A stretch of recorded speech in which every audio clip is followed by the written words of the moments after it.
Hi, my name's Tim. I'm a recovery coach. This video is a pretty important one. At least it comes up a lot in my coaching, and it has to do with relationships. First of all, as an introduction, the name of this is the difference between addictive relationships and healthy relationships. And that's, of course, that's kind of presumptive, but it is good because most people haven't really looked at the different ways or ingredients that relationships should have. Most of it they were learned relationships from their family of origin. It's kind of like Ernie Larson used to say, what you live you learn, what you learn you practice, when you practice you become, and what you become has consequences. What that means is your attitude towards, expectations of, and the role and the images and the styles that you have are pretty much set in your training in your family of origin. Most people that study us think that your attitude towards life is generally set by the time you're 5 or 6 years old. Obviously, as your life changes and your resources change and your situation change, we generally keep practicing the same conditions. So also, this is a recovery coaching thing, which means most people are dealing with some form of addiction. And what addiction to me is an artificial way of trying to get your needs met. What I like to say is if you don't learn how to nourish yourself spiritually, you will have to nourish yourself artificially. And out of that taproot, if you will, comes all of these various ways that we can artificially get our needs met. And of course, addictions are part of that. There's two major categories that people deal with, especially when the measurement is what we call relapse. A lot of people call it, switching chairs on the Titanic, or when you're trying to control some sort of relationship or minimize it, some other addiction or relationship increases. So that's the attitude that we take. But the real question is how do you measure a relationship? Where do you get your skills? And if you want to learn new skills or be better at it, how do you do so? What is it about relationships that are true? And one is that I believe that relationships are a verb, not a noun.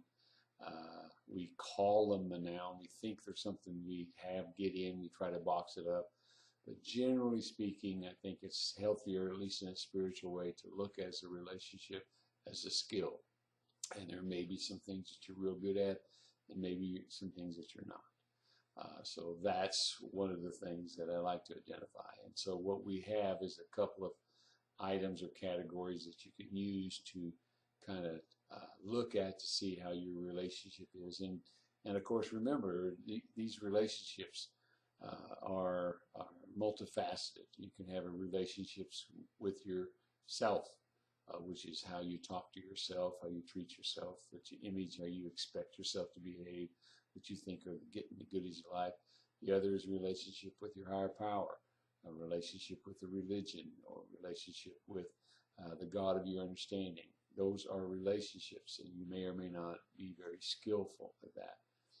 And of course, most people, when you talk about relationships, we look at them as either romance type or marriage type or sexual type. And of course, they are legitimate relationships. Some people are more skillful at those than others. If you go into the website, you'll see there's a list. And what I like to do is to compare things. So I have a list of some items that on one side they have what my opinion is an addictive skill, a relationship with an addiction skill, and then on the other side I have the relationship with the spiritual skill. Obviously, maybe we would call that more healthy. Obviously, it's my opinion, but it does seem to help the people I coach. So what I go with is not knowing for sure what your background is, not knowing for sure what your training is, not knowing for sure what your skill is. I start asking questions, and out of asking those questions, we get some things that we can, both of us agree we need to work on. So in essence, these comparative categories, I think, are beneficial. I even have them, I've converted them to an Excel spreadsheet There's guys that I have with that are trying to be more skillful, want to know what to focus on, and they essentially do a relationship inventory. They are looking at a relationship with a certain individual, something they want to be skillful at, and they fill out this relationship inventory every day. That way it measures progress, measures what we have to work on.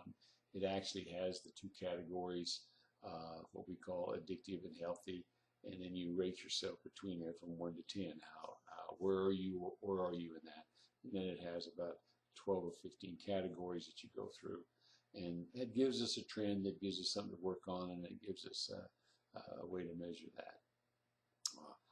All in all, the difference between addictive relationships and a healthy relationship, I think it has one thing, and that's power. I think the opposite of intimacy is power.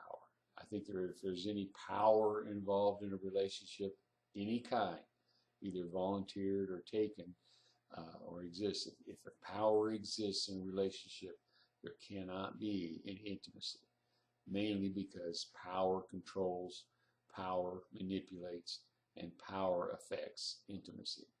So when you look at a relationship and you ask people who has the power or where is the power, that will determine what is the part of it that people can't be safe with, they can't be intimate with. An example, if one person has all the money and the other person doesn't have money or resources or access to money, then the person with the money has the power with regard to the money part, the financial part of a relationship. And no matter how nice the person is, no matter how kind they are, there can not be any intimacy there. The other thing about being a relationships, I call them assignments. I think the relationships job, in a spiritual sense, relationships and assignments, technically what their job is to point out your character defects. That's why we in AA say, don't be in a relationship for a year, assuming that a year and a day you're going to be more skillful. That's just kicking the can down the road. But if you want to know how you're doing, if you want to know if and when you have some character defects, if you want to know if you have any agendas or things that you need to work on, get in a relationship, and we'll see how that goes. So that's why I call them an assignment. I think the relationship's job is to point out your character defects. It gives us a chance to work on them, and it seems to work pretty well. So that's my snapshot video of relationships. Go to the website, print out either the word process, which has the list of those categories, healthy and addictive, or get the Excel spreadsheet, which gives you something that you can answer every day or periodically. Obviously, you have to use a different form for different relationships. If you have a relationship with a wife or a husband, is going to be different than you have with a parent or a child or your higher power. Actually, even if it's a relationship with yourself.